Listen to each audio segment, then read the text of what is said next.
All right, good morning, good afternoon, good evening, depending on when and where you're watching this Facebook Live. This is the voice and the face of Dr. Olabintan.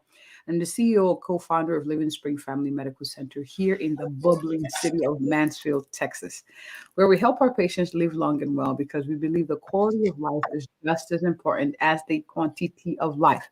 And that is why we're having these conversations this morning. We'll be talking about, Doc, my periods are very heavy and long. Help me. I want to appreciate Dr. Ed Wing for joining us today, this morning. Thank you for coming, Doc. Oh, it's my pleasure. Glad to be here. Awesome, awesome, awesome. Now, for those who are watching live, hashtag live. For those who are watching a replay, hashtag replay.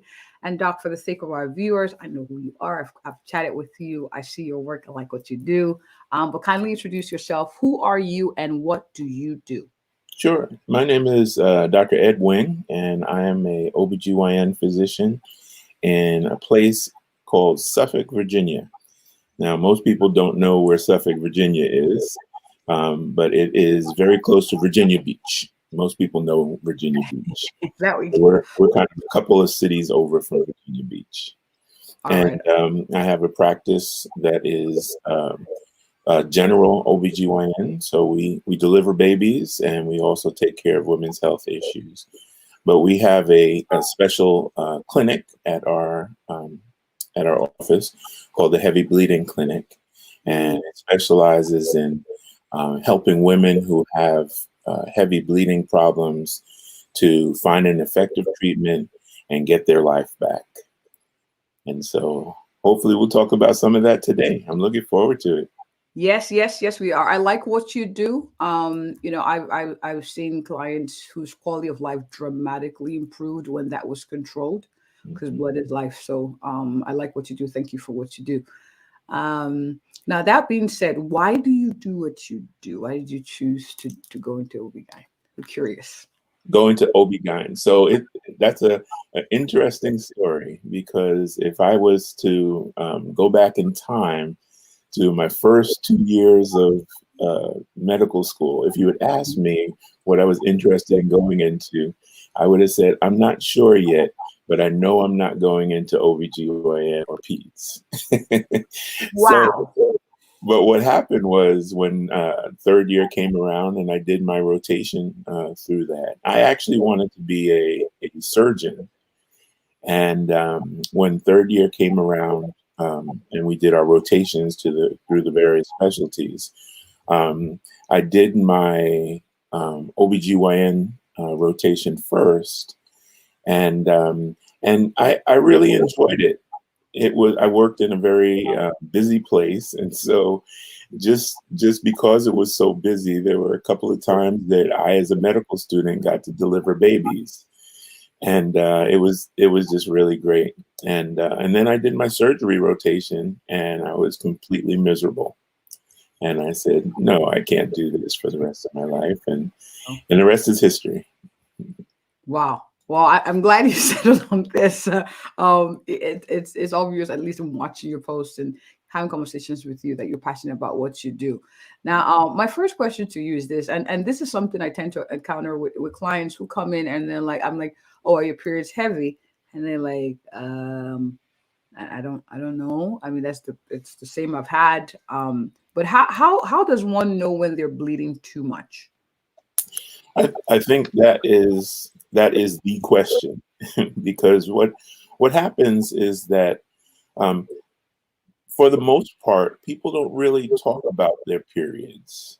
Women, may talk about it, slightly in passing, but it's not a normalized thing. Unfortunately, sometimes, people see it as a shameful thing or a private thing, something that shouldn't be brought up. And unfortunately, some doctors take the same view of it. And so it kind of stays hidden. And, I have women that will suffer their whole life with heavy periods and not know at all that it's not normal. And so, the definition of normal periods is usually described in 3 different characteristics. One is the frequency of the periods. the duration of the periods, how long the bleeding lasts for, and then the volume of the bleeding, how much blood comes out. And so in terms of the frequency, there's a wide range of the frequencies, and it's usually mentioned as 21 to 35 days. So that's measuring from the end of one period to the beginning of the next period. In terms of the duration, between 3 and 7 days is considered normal. And in terms of the volume, it's a little hard to picture this, but between 30 and 80 milliliters. So 80 milliliters is a third of a cup. So if you can imagine your baking cup, that you use for a recipe, that amount of blood is what you should have for the whole period. A third, wait. One third of a cup over the whole period. Okay. Yes. Wow. Yeah. So, there's a wide range of normal. Those numbers are pretty, wide. And so, if a woman falls into those ranges, the periods are considered normal. Okay. Good to know. Good to know. We've had clients as low as hemoglobin of 5. Just That's not good. Walking around and just bleeding, but like, hey, that's normal. Now, what are common causes of heavy bleeding, doc, that you see? The most common cause is imbalances in the hormones that control the periods, and the period is caused by the interaction of a series of hormones. Some of them are released from the brain, some of them are released from the pituitary gland, and then some of them are released from the ovaries. And so there's a interaction of all these hormones that eventually lead to the period. It actually leads to the whole purpose of the period is, every month a woman has a fertile time, and they can get pregnant during that time. These hormones lead to a release of an egg from the ovary. And then if that egg is fertilized, we know that you don't have a period and you have a pregnancy, and 9 months later you have a little baby. But if that doesn't happen, then what occurs is eventually the lining of the uterus, which was built up in order to provide for a pregnancy, eventually, sloughs off, and you have the bleeding and the period from that. So any type of hormonal imbalance within that pathway can lead to the periods being abnormal. And most of the time it's abnormal because that release of the egg does not occur. And so one of the most common hormonal causes is polycystic ovarian syndrome, which is a syndrome where the ovaries do not produce progesterone, or they don't produce progesterone in a normal fashion. And that can lead to heavy bleeding, and can lead to infertility, and also a lot of other different symptoms and signs that make up a syndrome. Another cause of it are problems with the uterus, and those kind of fall into a couple of different categories. One, there can be a condition called adenomyosis.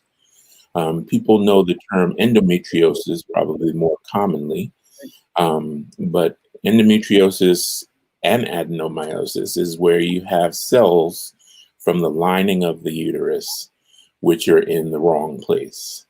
And in adenomyosis, those cells are in the wall of the uterus, in the muscle layer of the uterus, where they don't belong. And that causes inflammation, it causes scarring, it causes a physical change in the uterus, which can result in painful periods, it can result in pelvic pain, it can result in very heavy bleeding, it can result in pain during sex as well. And then other conditions of the uterus, fibroids are tumors. They're benign tumors. They don't become cancer. But by their sheer size, they oftentimes can cause the uterus to become enlarged and cause the periods to be heavy.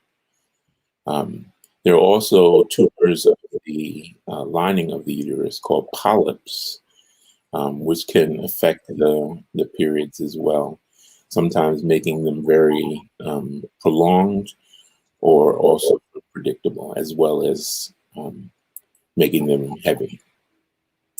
And then there is other problems of the lining of the uterus. There is overgrowth of the lining of the uterus called hyperplasia, and then there's cancer, unfortunately, of the uterus, which occurs in the lining of the uterus in the great majority of cases, and oftentimes the sign of cancer is bleeding that occurs after the woman has gone through menopause when they shouldn't be bleeding anymore, or sometimes it can be heavy bleeding as well.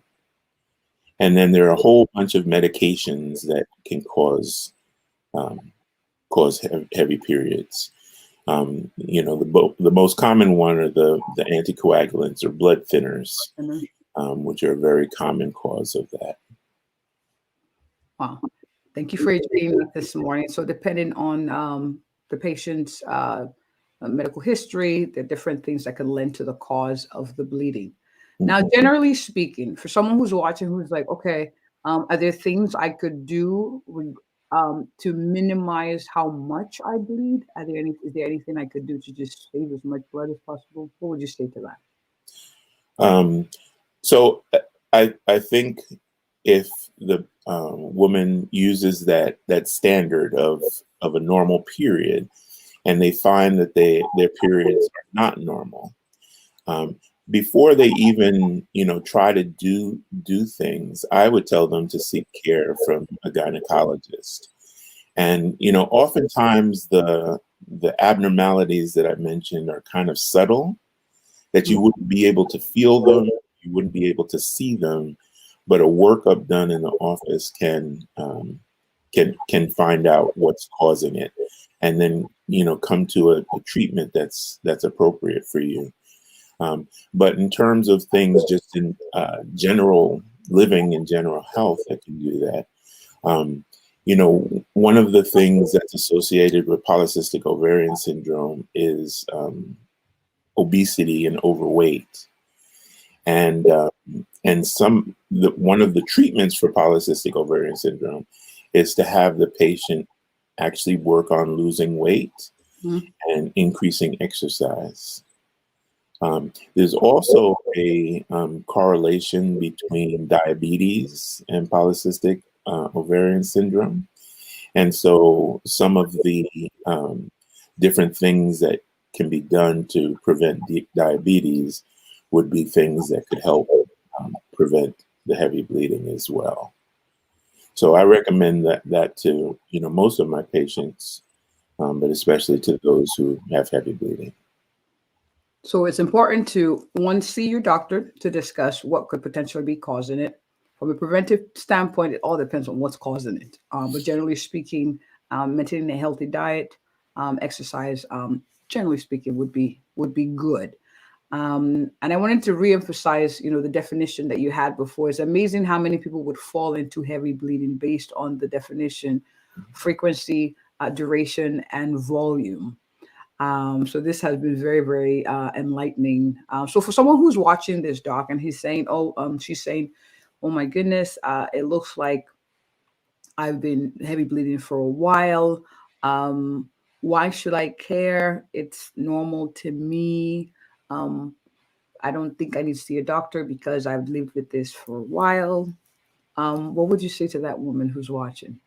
Well, I think that a lot of the women who come to see me, they have that story, but then when you go a little bit deeper, their lives have been terribly affected by it. And I'll just mention a couple of the ways, that this could be a whole, another interview, But yeah. talking about these things. But, you know, um, one of the problems with the bleeding is that many times it's very unpredictable, Mm. and it comes out when you least expect it. And that kind of, makes for a life that is filled with anxiety, and you're always worried that you're going to have an accident, out in public, and sometimes, I've had patients who have told me that they were, shopping, and all of a sudden their period started, and they had bleeding onto their clothes, which went onto the floor in the middle of the grocery store. Mm. Some women have to carry around an extra pair of clothes with them, in the car and in their office, because it's so unpredictable. And so that can wear on you after a while. There's a lot of problems with relationships, because, the thought that you might have, bleeding and have one of these accidents, affects your ability to be with people. So you don't go out as often. Somebody asks you to go out to dinner and you don't want to go because, you might have that problem. It also affects sexual activity. And so many times there is difficulties in the relationship between the woman and her partner. And sometimes the woman does not want to have sex at all after a while of these types of periods. So you can imagine that may be a point of Mm. issue in the relationship. And one that I'll mention that some people may not recognize is heavy bleeding is very, very expensive. Mm. The amount of money that some of my patients spend on a monthly basis on pads and tampons. Some of them even have to wear diapers, of things to clean, clothes, and when there's accidents, and then days off taken off from work, Mm. because they're incapacitated during the period. So, there's a lot of different things, and that's why, we encourage everybody to, get help for it, because effective treatment for heavy bleeding is literally life changing. It will change your life, if the problem can go away, or at least be improved. And we have lots of different ways that we can do that. So there are options to improve the quality of life with those who have heavy bleeding. One of the common ones I see too is fatigue, unexplained fatigue, and some have felt so bad that they seem lazy. I'm like, if you don't have enough blood running through your system, you're tired. You're tired a Absolutely. lot. So quality of life matters. And so if you're watching this and you know that this relates to you, please reach out to your primary care doctor, reach out to your gynecologist. And on that note, doc, for someone who's watching who says, "Oh, yeah, this is me. I've been dealing with this for a while. I have avoided going out with friends. I have avoided intimacy. It's affected my quality of life, and I feel really, really depressed about it." And they want to connect with you. Either they're in Virginia, and they're like, "Oh, great, he's in my neck of the woods," or they want to have you come, maybe speak on their platform about these topics. Where can people connect with you, doc?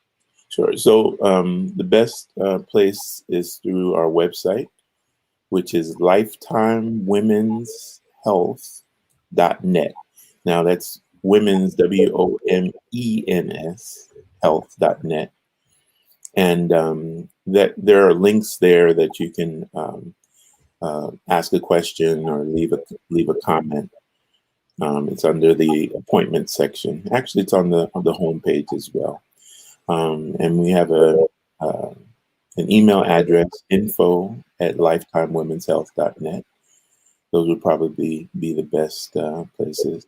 We also have a Facebook page, and that's Lifetime Women's Health. If you just search it in Facebook, it's there, Lifetime Women's Health. Okay. All right, awesome, awesome. I look forward to having you come back and have discussions. Maybe a part two, we talk about options as far as Sure. treatment, right? Today, the emphasis was more awareness. This may explain some of your symptoms. For those of you who are watching and have heavy bleeding, like, that's why. Oh, so this is not normal. So reaching out to their primary care doctor, their gynecologist, more importantly, is key. So I'm glad we had this conversation. If I could just say one more short thing, you know, one of the reasons why patients don't seek out care with me is because they think that hysterectomy is their only option. Mm, mm. And I am here to say that the great majority of my patients don't get hysterectomies. Yes, you So can. if that is a concern of yours, you know, you can seek out care and know that there are many other options open for you. I want to write that down. Hysterectomy is not the only option. Encourage people to seek help. This is good. This is good. Hysterectomy is not the only option, but please, please, please seek help. Thank you so much, Doc. I look forward to having you on again, and thank you for sharing your wisdom with our viewers. Oh, my pleasure. Thank you, thank you, thank you. And for those of you who watch live, thank you for watching. And if you know someone who could benefit from this video, simply tag them in the comments or forward this video to them. They will thank you for it. And on that note, if you or anyone you know is looking for a thorough, a passionate, and a caring family physician who will help you live long and well and have conversations in line with that, I am she. Have a good one. Thank you so much, Doc.